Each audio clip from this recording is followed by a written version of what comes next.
আমি আলেম ওলামাদেরকে বলবো, এই সিজনে ওয়াজ করবেন সব এই বিষয়বস্তু নিয়ে। কান্নার ওয়াজ, হাসির ওয়াজ অনেক সময় পাওয়া যাবে বেঁচে থাকলে, কিন্তু এখন পুনর্গঠনের সময়, সংস্কারের সময়। এখন যেন আমাদের অবহেলার সুযোগ নিয়ে, আমাদের গাফলতির সুযোগ নিয়ে এই ধরনের কোনো ভয়াবহ অপতৎপরতা আমার দেশে যেন নতুন করে কেউ চালাতে না পারে, এই ব্যাপারে আমাদেরকে ঐতিহাসিক ভূমিকা পালন করতে হবে। যে ইসলাম বিরোধী নতুন করে কোন শিক্ষা কারিকুলাম বাংলাদেশের মাটিতে যদি বাস্তবায়ন করার চেষ্টা করা হয়, তাহলে যে আগুন জ্বলবে সে আগুন নেভানোর ক্ষমতা অন্তত এই সরকারের থাকবে না। এক নম্বর কথা। কাজেই যেই দাবি আমরা জানিয়েছি, আমরা বলি না যে 10 জন আলেমকে দিয়ে শিক্ষা কমিশন করেন, এটা বলি না। তবে আমরা এটা অবশ্যই বলি যে 10 জনের শিক্ষা কমিশন হবে, এদেশে একজন ইসলামী শিক্ষাবিদ সেখানে থাকবে না, সেই কমিশন বাংলাদেশের মুসলমানরা গ্রহণ করবে না। শিক্ষা কমিশন নিয়ে আজকে এতটুকু বললাম, এরপরে আমরা দেখব সামনে তাদের পদক্ষেপ কি হয়। আমরা সেটা দেখে আমাদের পরবর্তী পদক্ষেপ আমরা গ্রহণ। একটি আয়াত এর অংশ বিশেষ তেলাওয়াত করেছি। ঘটনাটি কোরআনে পাকের মধ্যে ইফকের ঘটনা হিসেবে সুপরিচিত। ইফক আরবি শব্দ, এর বাংলা ভাষায় এর অর্থ হলো মিথ্যা অপবাদ।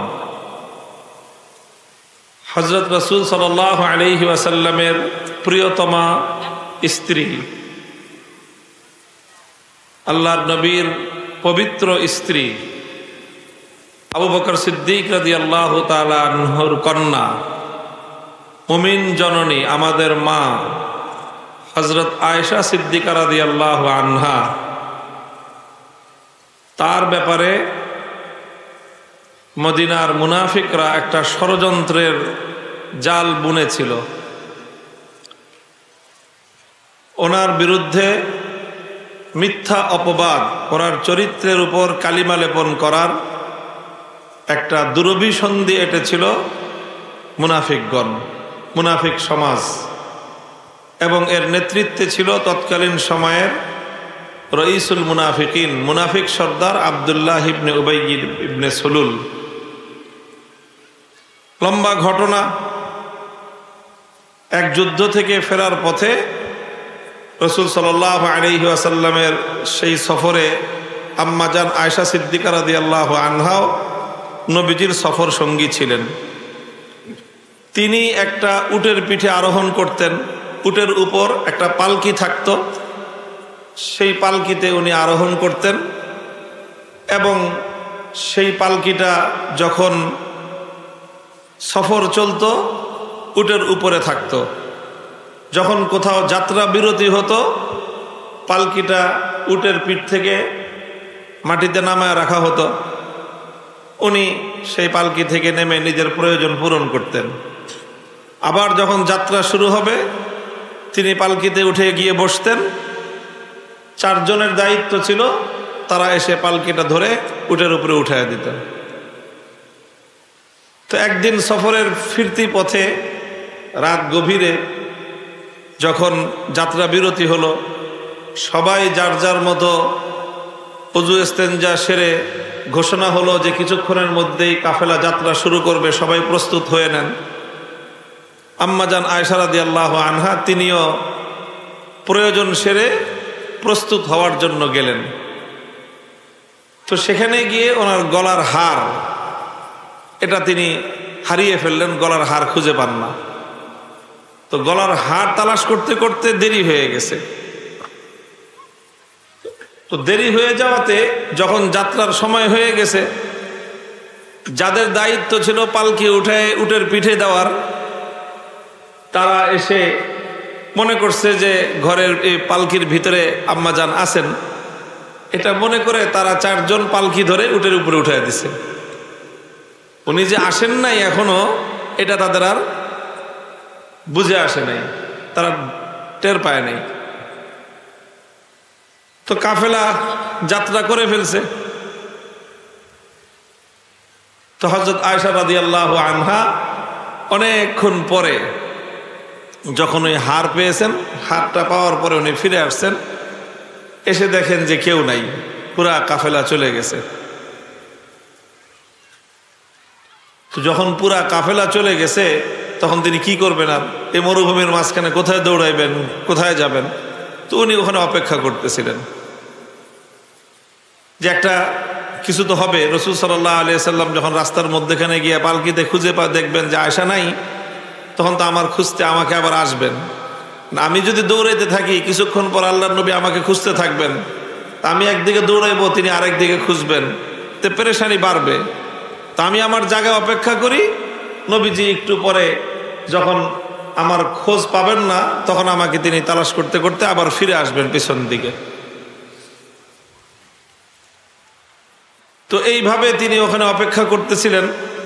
এর মধ্যে পিছন থেকে একজন সাহাবী, যাকে আল্লাহ রাসূল সাল্লাল্লাহু আলাইহি ওয়াসাল্লাম দায়িত্ব দিয়েছিলেন যে তিনি পিছনে পিছনে আসবেন, যাতে কাফেলার কেউ কিছু ফেলে রেখে গেলে সে যেন সেটাকে তুলে আনতে পারে।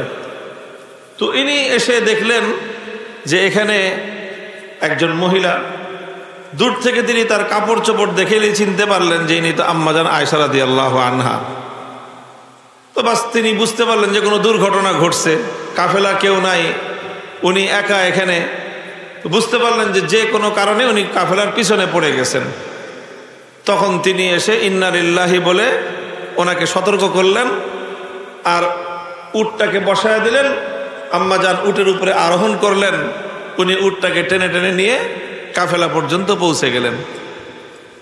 এই ঘটনাকে কেন্দ্র করে মদিনার মুনাফিকরা হযরত আয়েশা রাদিয়াল্লাহু তাআলা আনহার বিরুদ্ধে নানা ধরনের কুৎসা রটনা করতে আরম্ভ করলো, অপবাদ রটনা করতে আরম্ভ করলো, এবং নবীজির পবিত্রতমা স্ত্রীর চরিত্রকে কলঙ্কিত করার চেষ্টা করলো। কেন করলো? কারণ মুহাম্মদুর রাসূলুল্লাহ সাল্লাল্লাহু আলাইহি ওয়াসাল্লামের পবিত্র স্ত্রীর উপর যদি কলঙ্ক লেপন করা যায়, তাহলে যারা সমাজে অশ্লীলতা, ব্যভিচার, অন্যায়, অবিচার ছড়ায় দিতে চায় তাদের জন্য সুবিধা।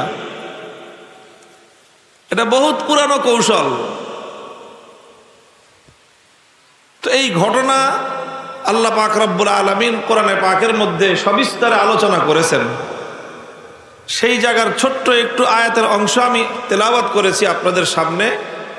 উদ্দেশ্য হলো আমাদের সমাজের বর্তমান একটা খুব গুরুত্বপূর্ণ স্পর্শকাতর একটা বিষয়ের দিকে সমাজকে, জাতিকে সতর্ক করা। আল্লাহ বলেন, ইন্নাল্লাযীনা ইউহিব্বুনা আন তাশিআল ফাহিশাতু ফিল্লাযীনা আমানু লাহুম আযাবুন আলীমুন ফিদ দুনিয়া ওয়াল আখিরাহ। যারা এই ঘটনার সাথে যারা জড়িত, এই ঘটনার সাথে যারা জড়িত, যারা মুমিনদের জননী আয়েশা রাদিয়াল্লাহু আনহার চরিত্রের উপর কালিমা লেপন করার চেষ্টা করেছে, মিথ্যা অপবাদ দিয়েছে, তাদের আসলে উদ্দেশ্যটা কি? কেন তারা এই কাজ করলো?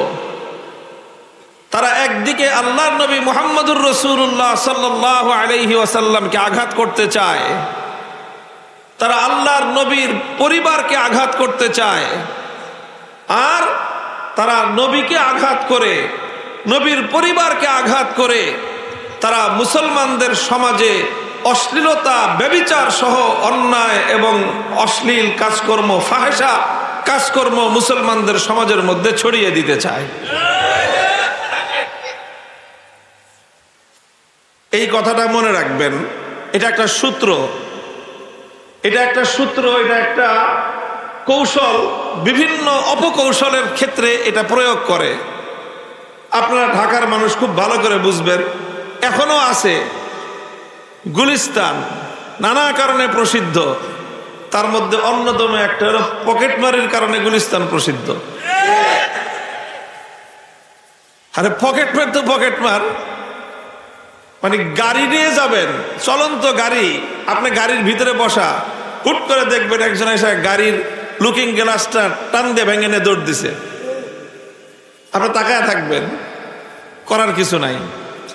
মোবাইলে কথা বলতেছেন, গাড়ির বাসের পাশের সিটে বৈশা হুট করে একজন আইসা থাবা মেরা দিয়ে নিয়ে হাইটা চলে যেতেছে, আপনার গাড়ির ভিতর থেকে তাকায় তাকায় দেখা ছাড়া কোনো উপায় নেই। তো এখানে বিরাট সিন্ডিকেট থাকে, পকেট মারদের ছিনতাইকারীদের বিরাট সিন্ডিকেট সব এলাকাতেই থাকে। তবে গুলিস্তান এলাকাকে কেন্দ্র করে এইসব সিন্ডিকেটদের দৌরাত্ম্য এটা সকলেই জানে, এবং এটা খুবই ভয়ঙ্কর গ্যাং এরা। তো যখন পাবলিকের হাতে কোনো অনেক সময় পকেটমারি করতে গিয়ে অনেক পকেটমার ধরা পড়ে, পকেটমার ধরা পড়ার পরে তখন পাবলিক তো এর গণপিটুনি শুরু করে, কিলাকিলি শুরু করে। যাদের 1 মাস আগে পকেটমারি হয়েছে ওর ক্ষোভ রয়ে গেছে, রাগ আছে, পকেটমার ধরতে পারে নাই। আজকে যখন পকেটমার ধরা পড়ছে ও আরেক বাসের থেকে নাইমা আইসা এই পকেটমারে কিলাইতে চায়। কথা ঠিক কিনা? তখন দেখা যায় যে এই পকেটমারের চারপাশে আরো কিছু লোক এসে জড়ো হয়। ওরা এসে এই পকেটমারে ঘুষাইতে থাকে, খিলাইতে থাকে, আর পকেটমারে একদিকে ধাক্কাইতে থাকে। ধাক্কাইতে পাবলিকের কাছ থেকে সরায় ওরে কিলাইতে ওরে নিয়ে দৌড়ে ওরা পলা যায় গিয়া। পাবলিক অনেকক্ষণ পরে বুঝে যে আসলে চারপাশ দিয়ে যেগুলি ওরে কিলাইতেছিল এর সব হলো পকেটমারের দল। এরা ওরে কিলাইছে কে? ওরে কিলাইছে মারণের লেগে না, ওরে কিলাইছে পাবলিকের হাত থেকে বাঁচায় ওরে নিয়ে এখান থেকে পালানোর জন্য। ওরে আসলে ঘুষি মারে না, ভাব দেখায় ঘুষি মারতেছে, জোরে আওয়াজ করে কিন্তু শরীরের মধ্যে মারে আসতে। এইভাবে সমস্ত মানুষের চোখের মধ্যে ধুলা দিয়ে পকেটমারের সিন্ডিকেট, পকেটমারের চক্র তাদের সাথীদেরকে জনগণের রোষানল থেকে বাঁচায় এরা সব একসাথে পগার পার হয়ে যায়, পালায় চলে যায়। তো এই যে পকেটমাররা তারাও কিন্তু কিছুক্ষণের জন্য দেখা যায় যে পকেটমারদেরকে কিলাইতেছে। আসলে কি সে পকেটমারকে কিলায় মারার জন্য না বাঁচানোর জন্য? বাঁচানোর জন্য। এইরকম এটা একটা কৌশল যে অপরাধীরা কিছুক্ষণের জন্য তারা অপরাধী চক্র আরেক অপরাধীদের বিরুদ্ধে কিছুটা অ্যাকশন নেয়। অনেক সময় উদ্দেশ্য থাকে অপরাধীদেরকে শাস্তি দেওয়া নয়, বরং অপরাধীকে জনগণের মায়ের থেকে, পিটানি থেকে, গণপিটুনি থেকে রক্ষা করার জন্য। এই যে আপনার মদিনার মুনাফিকরা হযরত আয়েশা রাদিয়াল্লাহু তাআলা আনহার বিরুদ্ধে তার চরিত্রের উপর কালিমা লেপন করলো, কেন করছে? উদ্দেশ্য হলো সমাজের চোখে ধুলি দিয়ে সমাজের মধ্যে ব্যভিচার, অশ্লীলতাকে সহনীয় করে তোলার জন্য, যেন এরা মানুষের কাছে এই কথা বলতে পারে, আরে নবীর পরিবারের ব্যাপারেই তো কথা আছে, কাজেই অশ্লীল কাজ, অন্যায় কাজ, বেহায়াপনা, ফাহেসা কাজ, ব্যভিচারের কাজ এটা তেমন কোনো গুরুতর অপরাধ না। মানুষের ভিতর থেকে এই অপরাধ প্রবণতা, এই অপরাধের সম্পর্কে মানুষের ঘৃণা এবং ক্ষোভ কমায়া দেওয়ার জন্য তারা চক্রান্তমূলকভাবে সুকৌশলে পরিকল্পনা মাফিক আল্লাহর নবীর স্ত্রী হযরত আয়েশা রাদিয়াল্লাহু তাআলা আনহার বিরুদ্ধে এই অপবাদ রটনা করেছিল। মুহতারাম হাজিরিন, কথা খুব লম্বা বলবো না, ছোট্ট একটা কথা। বর্তমানে আমরা বাংলাদেশে এমন একটা সময় অতিক্রম করতেছি, একটা স্থিতিশীল স্বস্তিজনক একটা অবস্থা এখন আমরা বিরাজমান। 15-16 বছর বিশেষ করে ধর্মপ্রাণ মানুষদের উপর দিয়ে যেই টর্নেডো, সাইক্লোন, ঝড়, তুফান, জুলুম, অত্যাচারের স্টিম রোলার পরিচালিত হয়েছে, সেটা আমরা জানি কতটা ভয়াবহ ছিল এই জুলুমের ইতিহাসের বর্বরতম জুলুম, অত্যাচারের সম্মুখীন হয়েছে এদেশের ধর্মপ্রাণ মানুষগণ। বেশিরভাগ তাদের ধর্মীয় অধিকার থেকে তারা বঞ্চিত হয়েছিল। এরপরে সমস্ত দেশবাসীর সম্মিলিত প্রতিরোধের মুখে সেই অত্যাচারী জালিম শক্তির হাত থেকে আল্লাহ পাক এদেশের মানুষকে নিস্তার দিয়েছেন, পরিত্রাণ দান করেছেন। এবং সেই জালিমরা সমাজে নানা ধরনের অন্যায়, অবিচার, অশ্লীলতা এই সমাজে প্রতিষ্ঠিত করার জন্য নানা রকম আয়োজন করেছিল। সেই আয়োজনের মধ্যে সেই মদিনার মুনাফিক সর্দার আব্দুল্লাহ ইবনে উবাই ইবনে সলুলের ভূমিকায় অবতীর্ণ হয়েছিল তাদের নেত্রী। অত্যন্ত ভয়ঙ্কর এক ষড়যন্ত্রের নায়িকা ছিল এই নেত্রী। সমাজে অশ্লীলতা কিভাবে বিস্তার করিয়ে দেওয়া যায়, সমাজে অপরাধকে কিভাবে সহনীয় করে তোলা যায়, এটা ছিল তাদের এক সুদূর প্রসারী ভয়ঙ্কর এক পরিকল্পনা। তাদের হাত থেকে আল্লাহ পাক রব্বুল আলামিন এই দেশকে, এই জাতিকে পরিত্রাণ দিয়েছেন। এই জন্য এই জাতির আল্লাহর দরবারে শুকরিয়া আদায় করা উচিত। এখন যদি আবার নতুন করে সেই ধরনের ষড়যন্ত্র এবং চক্রান্ত এই দেশের মধ্যে, এই জাতির মধ্যে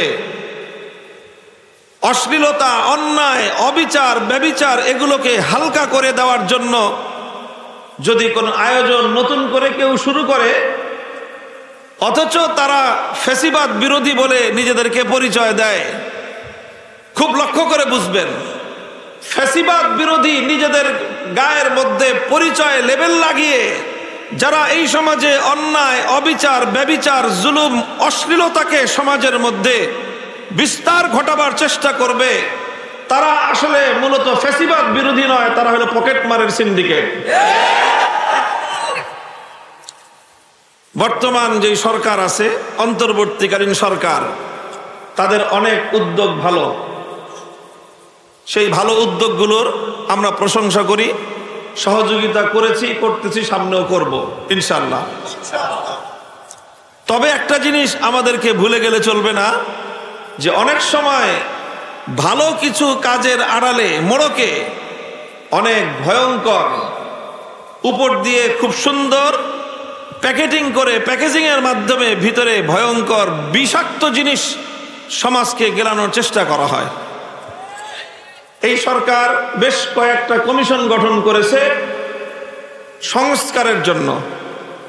এর মধ্যে আপনার শিক্ষা ব্যবস্থা সংস্কার একটা গুরুত্বপূর্ণ তাদের উদ্যোগ। আমরা শিক্ষা ব্যবস্থার সংস্কারকে স্বাগত জানাই, কিন্তু অত্যন্ত দুঃখ এবং পরিতাপের বিষয় হলো এই শিক্ষা ব্যবস্থা সংস্কারের জন্য যাদেরকে দায়িত্ব দেওয়া হয়েছে, এদের 10 জনের যেই কমিটি করেছে, 10 জনের মধ্যে অধিকাংশই হলো নাস্তিক এবং মুরতাদদের দোসর। এবং এরাই অতীতের ওই অত্যাচারী ফ্যাসিবাদকে দিয়ে আমাদের জাতির উপর, জাতির চিন্তা চেতনা, তাহজিব তামাদ্দুন, হাজার বছরের কৃষ্টি কালচারের বিরুদ্ধে গিয়ে হিন্দুয়ানি শিক্ষা ব্যবস্থা সমাজের মধ্যে, জাতীয় শিক্ষা ব্যবস্থা অন্তর্ভুক্ত করার পায়তারা চালিয়েছিল। এখন আবার তাদেরই ক্রীড়নক কিছু মানুষ আবার সেই একই খেলা শুরু করেছে জাতির সাথে, যে আবার সেই একই ধরনের শিক্ষা ব্যবস্থা, ইসলাম বিরোধী শিক্ষা ব্যবস্থা সমাজের উপর চাপিয়ে দেওয়ার পায়তারা চালাচ্ছে। আমরা সকল যারা ইসলামকে ভালোবাসি, সভ্যতাকে ভালোবাসি, মানবতাকে আমরা যারা ভালোবাসি, মানবতার পক্ষে যারা আমরা কাজ করি, এবং এই দেশের শত শত বছরের, হাজার বছরের আমাদের জাতীয় ঐতিহ্য আছে, কালচার আছে, কৃষ্টি আছে, সেটাকে যারা আমরা সংরক্ষণ করতে চাই, আমরা সকলে সম্মিলিতভাবে এই দাবি তুলেছি, এই আহ্বান জানাচ্ছি যে শুধুমাত্র নাস্তিকদেরকে দিয়ে, ইসলাম বিদ্বেষীদেরকে দিয়ে নতুন করে শিক্ষা সংস্কার করে আবার ভয়াবহ ইসলাম বিরোধী এজেন্ডাগুলো আমাদের শিক্ষা ব্যবস্থা বাস্তবায়ন করবার পায়তারা যদি হয়, এদেশে যে আগুন জ্বলবে, সে আগুন নেভাবার ক্ষমতা সরকারের থাকবে না।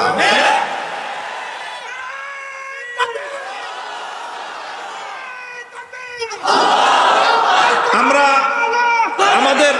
আমাদের সবসময়ের একটাই কথা, সবার সাথে সম্পর্ক ভালো আছে, ভালো থাকবে, কিন্তু ইসলাম বিক্রি করে কারো সঙ্গে পীড়িত আমরা করব না। ইসলামের স্বার্থ জলাঞ্জলি দিয়ে কারো সঙ্গে খাতির করব না। ইসলামের স্বার্থের বিরুদ্ধে যেই যাবে তার বিরুদ্ধে মাঠে নামতে আমরা এক মুহূর্ত বিলম্ব করব না। কাজেই আমি জানি আমার এই কথা কিছুক্ষণের মধ্যেই এই কথা প্রযুক্তির সাহায্যে হাজারো লাখো মানুষের কাছে চলে যাবে। আমি পয়গাম পৌঁছে দিচ্ছি আমরা যে ইসলাম বিরোধী নতুন করে কোন শিক্ষা কারিকুলাম বাংলাদেশের মাটিতে যদি বাস্তবায়ন করার চেষ্টা করা হয় তাহলে যে আগুন জ্বলবে সে আগুন নেভানোর ক্ষমতা অন্তত এই সরকারের থাকবে না। এক নম্বর কথা। কাজেই যেই দাবি আমরা জানিয়েছি, আমরা বলি না যে 10 জন আলেমকে দিয়ে শিক্ষা কমিশন করেন, এটা বলি না।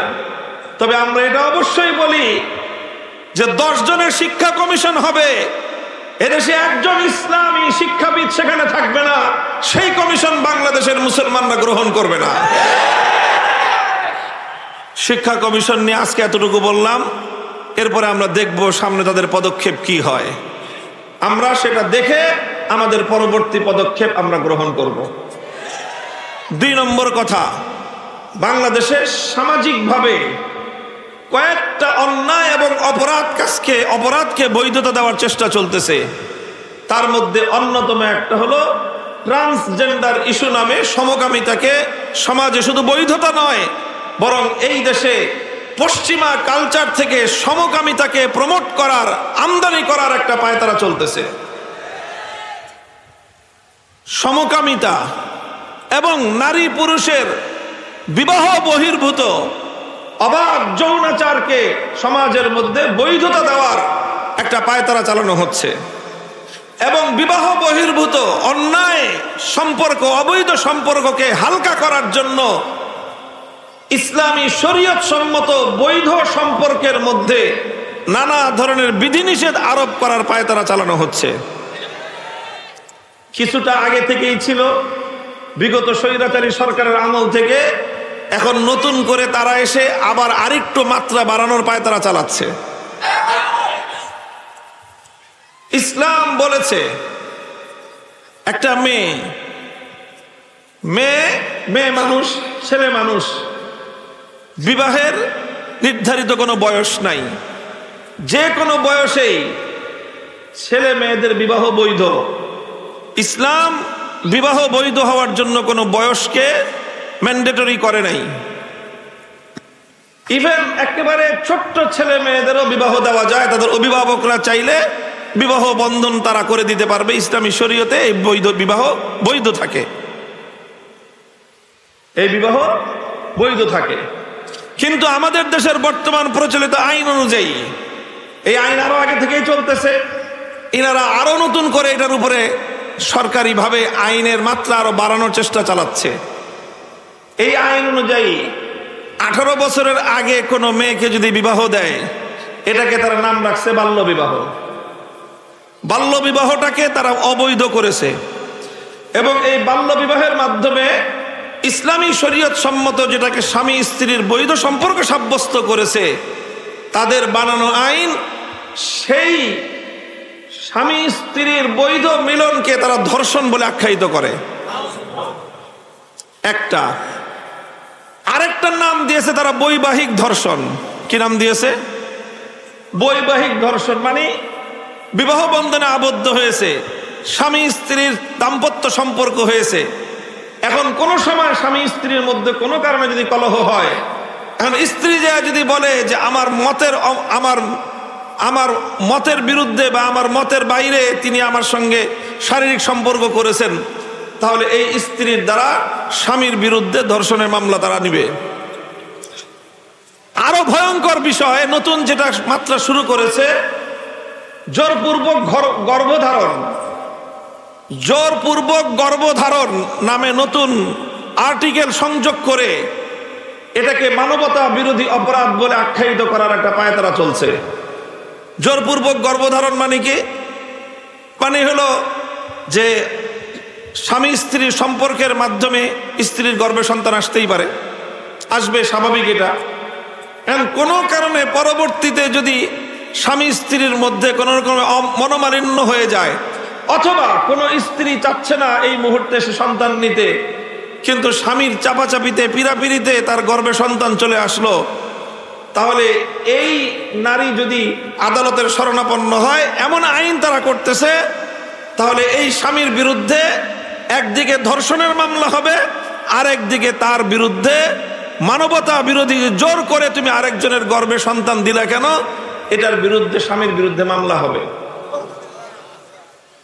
দেখেন এইভাবে এগুলো আমাদের হাজার বছরের ঐতিহ্য, হাজার বছরের ঐতিহ্য।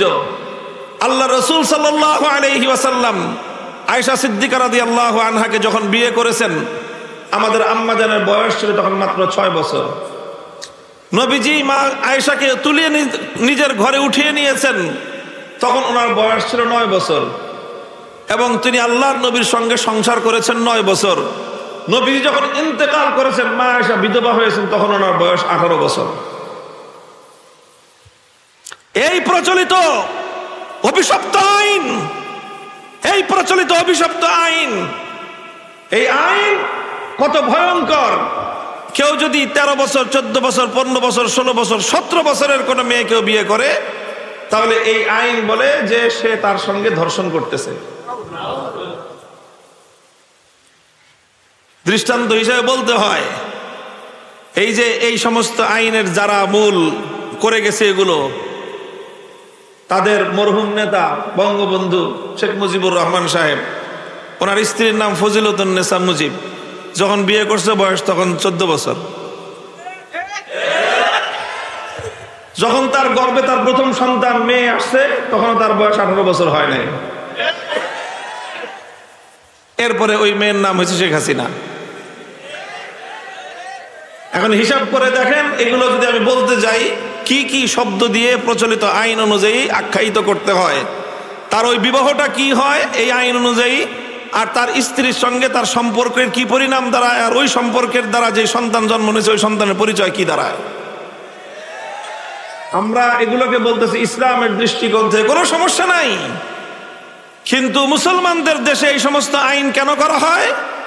নতুন করে এই আইনের মধ্যে জোরপূর্বক গর্ভধারণ, বৈবাহিক ধর্ষণ ইত্যাদি এই সমস্ত জিনিসকে, আর এগুলোকে আইনের মধ্যে অন্তর্ভুক্ত করে, এগুলোকে মানবতা বিরোধী আইন সাব্যস্ত করে, মানবতা বিরোধী অপরাধ সাব্যস্ত করে এক সমাজের মধ্যে ভয়ঙ্কর ইসলাম বিরোধী অপতৎপরতা, সমাজটাকে ইসলামী ধারা থেকে সরিয়ে নিয়ে যাওয়ার জন্য পশ্চিমা নগ্ন অসভ্য কালচার এই সমাজে বাস্তবায়ন করার এক দুরভিসন্ধি চলতেছে।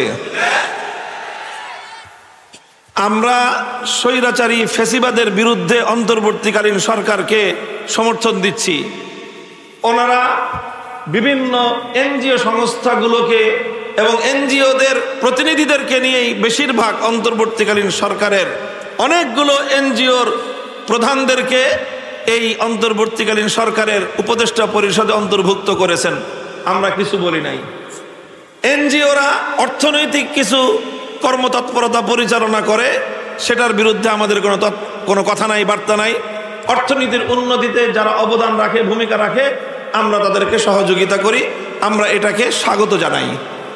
কিন্তু অর্থনৈতিক উন্নতির আড়ালে আমার সমাজে সমকামিতাকে বৈধতা দেওয়ার চেষ্টা করা হবে, বৈবাহিক ধর্ষণের নাম আখ্যায়িত করে ঘরে ঘরে দিনদার স্বামী স্ত্রীর সম্পর্ককে ধর্ষণ নামে আখ্যায়িত করে সমাজে অবৈধ ব্যভিচারকে বৈধতা দেওয়ার সার্টিফিকেট দেওয়ার অধিকার আমরা কাউকে দেব না।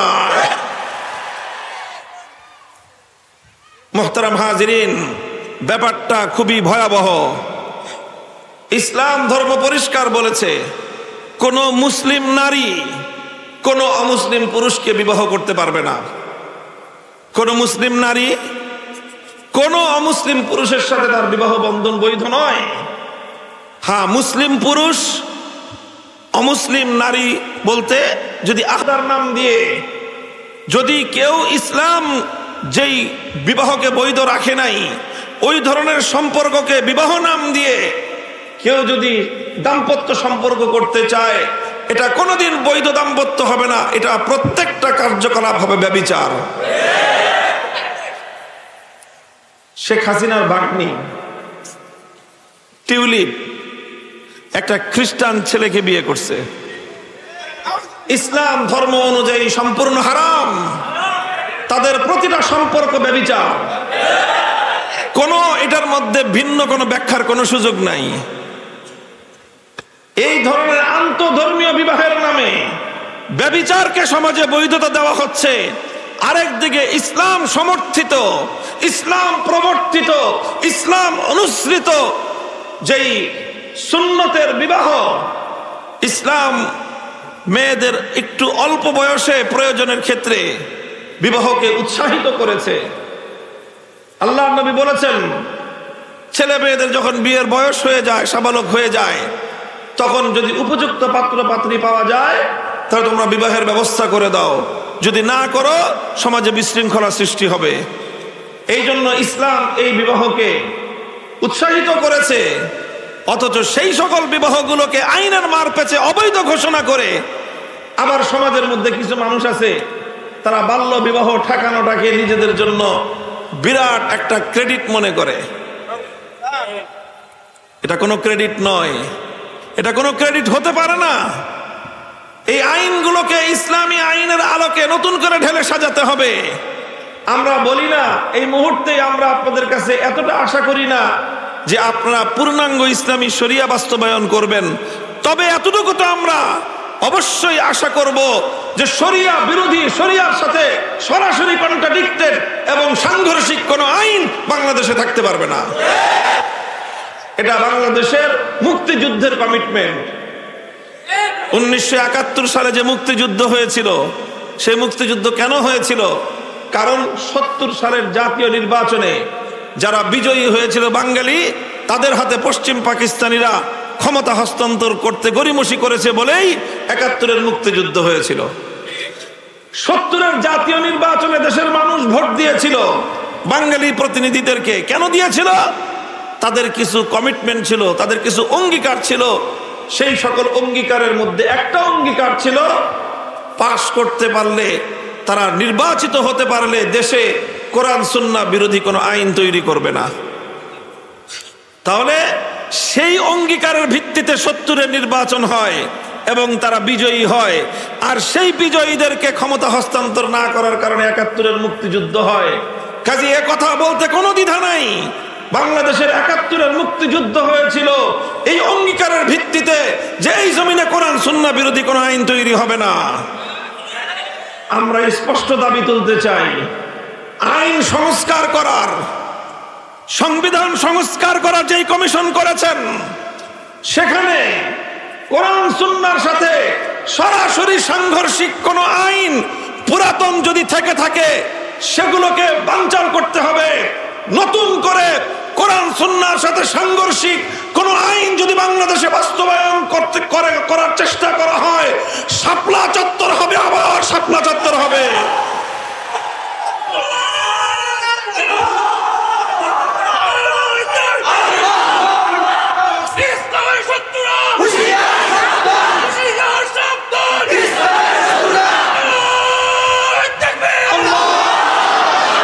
বাংলাদেশ এখন পুনর্গঠিত হচ্ছে। কি হচ্ছে? পুনর্গঠিত হচ্ছে, রিফর্ম হচ্ছে। এই সময়ে যদি আমরা ঘুমায় থাকি আর আমাদের এই ঘুমের সুযোগ নিয়ে ইসলাম বিরোধী সেই ফ্যাসিবাদের দোসর যারা পকেটমার বলে কিলাইতে কিলাইতে পকেটমারকে জনগণের হাত থেকে দূরে সরায় নিয়ে যায়, তারা নতুন অন্তর্বর্তীকালীন সরকারের মধ্যে অন্তর্ভুক্ত হয়ে আবার সেই ফ্যাসিবাদের কোরআন সুন্নাহ বিরোধী এক একটা ধারাকে বাংলাদেশের আইনের মধ্যে, সংবিধানের মধ্যে অন্তর্ভুক্ত করে এই পশ্চিমা অসভ্য বেহায়া ব্যভিচারের কালচার বাংলাদেশে যদি আমদানি করবার চেষ্টা করে, আপনারা এখন থেকেই সোচ্চার থাকেন, সজাগ থাকেন। আমি আলেম ওলামাদেরকে বলবো, এই সিজনে ওয়াজ করবেন সব এই বিষয়বস্তু নিয়ে। জনগণকে সতর্ক করেন। অনেক নসিহত করছি মানুষকে, নসিহত, বাপমার হক, নামাজ পড়ার ফজিলত, দান সদকা করার ফজিলত, এগুলো বলার আরো অনেক সময় পাবো ইনশাল্লাহ। এখন যেটা বেশি জরুরি সেটা হলো যে রিফরমেশনের নামে, সংস্কারের নামে, পুনর্গঠনের নামে যদি আরো নতুন করে কোরআন সুন্নাহ বিরোধী, শরিয়া বিরোধী কোন আইন, কোন নীতিমালা, কোন কালচার বাংলাদেশে আমদানি করার, বাংলাদেশের আইন এবং বিচার ব্যবস্থায়, সংবিধানের মধ্যে এগুলো অন্তর্ভুক্ত করে দেয়ার, বিচারের মধ্যে, আইনের ধারা উপধারার মধ্যে এগুলো অন্তর্ভুক্ত করে দেয়ার যেই সকল পায়তারাগুলো চলছে, এগুলোর ব্যাপারে জনগণকে সোচ্চার করে এগুলোকে রুখে দাঁড়াতে হবে আমাদের। একটা বছর যদি আমরা এই ব্যাপারে সোচ্চার থাকি, 100 বছরের জন্য বাংলাদেশের জাতি নিরাপদ হয়ে যাবে। আর এই 1 বছর যদি আমরা ঘুমায় থাকি, 100 বছর লক্ষ প্রাণের বিনিময়েও আমরা আর এই দেশকে, এই জাতিকে এই অভিশাপ থেকে মুক্ত করতে পারবো না। আমি 2টা বিষয়ে আপনাদের কাছে উপস্থাপন করলাম। একটা হলো শিক্ষা কমিশনের মাধ্যমে নতুন করে আবার নাস্তিক, মুরতাদ, ইসলাম বিদ্বেষী যে সমস্ত শিক্ষাবিদদের নামে কুলাঙ্গারদেরকে শিক্ষা কমিশনে অন্তর্ভুক্ত করা হয়েছে, তাদের মাধ্যমে সেই পশ্চিমা এজেন্ডা বাস্তবায়ন করে বাংলাদেশটাকে ধর্মবিদ্বেষী একটি শিক্ষা ব্যবস্থায় আমাদের প্রজন্মকে গড়ে তোলার পায়তারা, এটা বরদাস্ত করার কোনো সুযোগ নাই। আর একদিকে হলো এইভাবে সমাজের মধ্যে অন্যায়, সমকামিতা, বেহায়াপনা, অশ্লীলতা, জেনা, ব্যভিচারকে ব্যাপক করে দেওয়ার জন্য ইসলামী সমাজ ব্যবস্থার বৈবাহিক ব্যবস্থা, বৈবাহিক যে নিয়ম নীতি, বৈবাহিক যে কালচার, সেই সবগুলোর বিরুদ্ধে একটা একটা করে বিধিনিষেধ আরোপ করে সমাজটাকে প্রতি দুর্গন্ধময় একটা সমাজে পরিণত করবার চলমান এই পায়তারাকে এখনই রুখে দিতে হবে। আলেম ওলামা, আপনারা এই সকল বিষয়ে জাতিকে সতর্ক করেন, সোচ্চার করেন। কান্নাকাটি, হাসাহাসি করার অনেক সময় পাবো, কান্নার ওয়াজ, হাসির ওয়াজ অনেক সময় পাওয়া যাবে বেঁচে থাকলে, কিন্তু এখন পুনর্গঠনের সময়, সংস্কারের সময়। এখন যেন আমাদের অবহেলার সুযোগ নিয়ে, আমাদের গাফলতির সুযোগ নিয়ে এই ধরনের কোনো ভয়াবহ অপতৎপরতা আমার দেশে যেন নতুন করে কেউ চালাতে না পারে, এই ব্যাপারে আমাদেরকে ঐতিহাসিক ভূমিকা পালন করতে হবে ইনশাআল্লাহ। আমি আপনাদেরকে ইমানি দায়িত্ব মনে করে কথাগুলি বললাম, আপনারা এই ব্যাপারে সজাগ থাকবেন। আল্লাহ রাব্বুল আলামিন আপনাদেরকে তৌফিক দান করুন। আমাদের সকলকে একটি সুন্দর বাংলাদেশ, যে বাংলাদেশে ইসলাম আরো বেশিভাবে পালিত হবে, ইসলামী অনুশাসন আরো সুন্দরভাবে অনুসৃত হবে, এমন একটি দেশ, জাতি গড়ার প্রত্যয় এবং তার জন্য আশাবাদ ব্যক্ত করে কথা শেষ করলাম। ওয়া আখিরু দাওয়ানা আলহামদুলিল্লাহি রাব্বিল আলামিন। আসসালামু আলাইকুম ওয়া রাহমাতুল্লাহ।